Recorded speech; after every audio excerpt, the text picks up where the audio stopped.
I don't think it's at all fair or reasonable that low and middle income taxpayers should be subsidising property investors. I've got nothing against property investment, but I don't think other people should be forced to subsidise it through our tax system.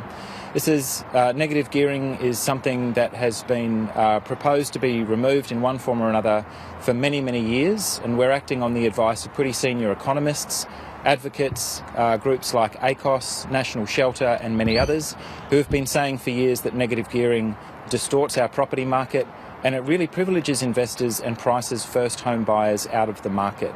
So we believe it's a really important reform. Negative gearing has comprehensively failed as a way of introducing new supply into the Australian property market. What we would like to see is the $3 billion that this reform would raise over the next 4 years going into emergency accommodation for people experiencing homelessness and to getting families, 7,500 families, off the social housing waiting list around the country with new supply. So I think it's time for Mr Hockey to maybe open his eyes, take another look at the evidence, not just from the Australian Greens, but from people right across the housing affordability sector, and acknowledge also that the Australian Labor Party has said some encouraging things, particularly Mr Bowen in the last couple of weeks. It's time that negative gearing was abolished. Senator, one of the arguments against scrapping negative gearing is that it actually creates homes for people to live in. Why do you think that your plan would your plan actually continue to do that? Is it going to create more houses, or is it actually going to shrink the market? Well, when negative gearing first really took off, it was argued that it would increase housing supply, and it's comprehensively failed because the overwhelming majority of negatively geared properties are ones that investors have bought. They haven't built them. So there is an issue with housing supply in this country, and it's one of the reasons why markets are so overheated.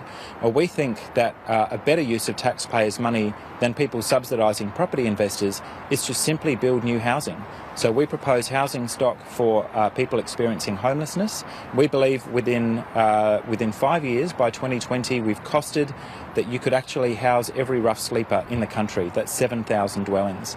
And also take 7,500 people off the social housing waiting list. That's a supply-side initiative that would actually work. One of the other arguments has been that it would increase rents as investors try to make up the shortfall. Well, effectively, those arguments have been debunked. And we have a period in the 1990s when negative gearing was taken out of the system for a short period of time.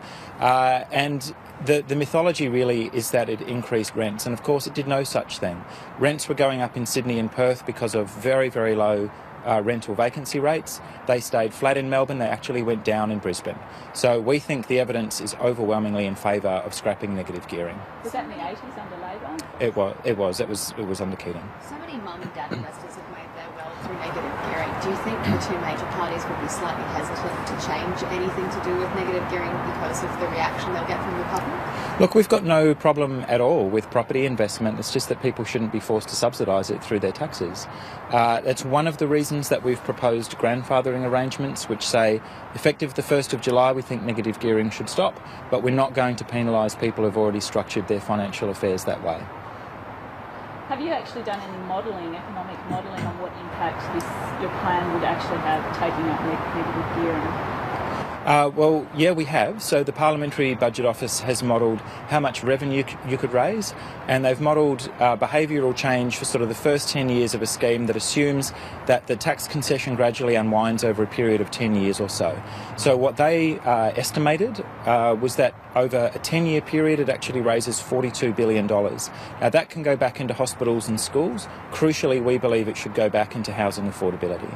On another housing issue, on another real estate issue, is there a housing bubble, do you think, in Sydney and Melbourne? Well, we saw in budget estimates last week, in response to questions by my colleague Senator Whish-Wilson, the Treasury Secretary said unambiguously yes in Sydney, pointed to the overheated state of the market in Melbourne. We saw similar conditions here in Perth during the heat of the mining boom. I think the evidence is very squarely on the table, and that's a very dangerous situation for Australia to be in. There have been reports about questionable dealings, particularly with Chinese investors and mansions in the Sydney real estate market. Yeah. That's despite a toughening of the laws. Are the Greens concerned about this issue? Well, we are concerned if the law is being broken, but the fact is property investment at the real top end of the market by overseas investors has no impact at all on housing affordability for the vast majority of people who are either trying to get into their first home or dealing with skyrocketing rents. You know, the sale of mansions to Chinese investors is hardly going to affect them.